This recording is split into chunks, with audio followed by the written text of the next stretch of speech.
Madama mume katoa talaka Sheikh Mrisho, wakati akili yake iko timamu na anaelewa kitu anasema, hii talaka ishatokea.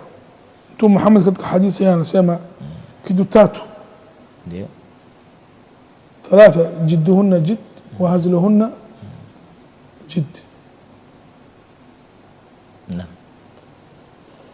Tatu ni mazaha, kufanya mzaha ni kweli, kweli wake ni kweli. Yani hata unafanya wewe mzaha, mimi mke wangu nimeacha kimzaha tu. Hata si Waarabu tunaye, sio kama Kiswahili ipo kaza. Utakwambia njoo kuna sisi bana.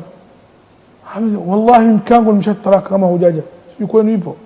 Ipo. Waarabu nyingi tunaye hivi. Alayya talaq kama hujala. Natoa talaka kama hujaja. Sasa hii kitu Mtume anasema kufanya uzaha au dhihaka ni kweli, kweli wake ni kweli. Nikah, talaka na kurejea mwanamke. Elewa, si madama amesema akili yako timam, akili yake iko timam, talaka imeshatokea. Kudai mahari sasa adai haki yake. Lakini mimi nashangaa mahari nitakaye mke mpe wakati unafunga ndoa. Mungu asema atu nisa sadaqatihinna nihla, mpeni wanaume wake zenu mahari zao ni kwenu ni wajibu. Na Mtume katika hadithi sahihi Sheikh Mrisho anasema katika madhambi makubwa mtu kaoa mwanamke na hajampa mahari yake. Sasa talaka ishatokea, kama akili yake timam, mahari yake ni deni kwake, lazima ampe. Mara nyingi inakuwa ni kwamba mwanaume ametoa mahari nusu. Kwa mfano ameambiwa 100,000 ikatoa 50,000 na dai 50,000. Naam. Amalizie kama ameshtalaka.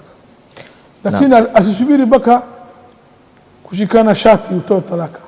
Mwanamke amekwambia niba nusu baadaye deni kwako unatakiwa ulipe. Na mtu kama amekufa inatoa nasaha. Vijana wengi baba yao amefariki, hakikisha kabla nyinyi hujagawana mali muulizieni mama yenu kwa aina baba amekuwa mahari yako, hakika deni anadaiwa maiti.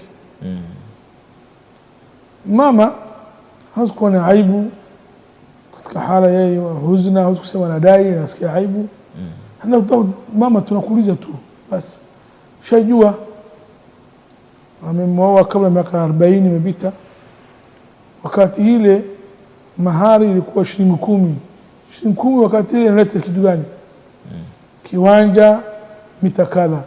Leo kiwanja shilingi ngapi sehemu fulani? Sehemu ile ambayo area kadha unapima, sio unatoa shilingi 10 ya zamani.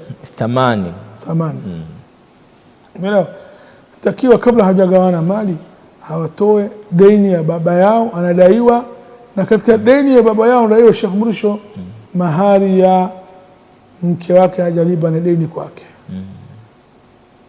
Na Mungu katika Qur'ani ametaja baada wasiyati yusi biha au dain, kabla hajagawana mali mtekeleza wasia baba kama wasia haigongana na sharia na deni ambayo unadaiwa. Naam.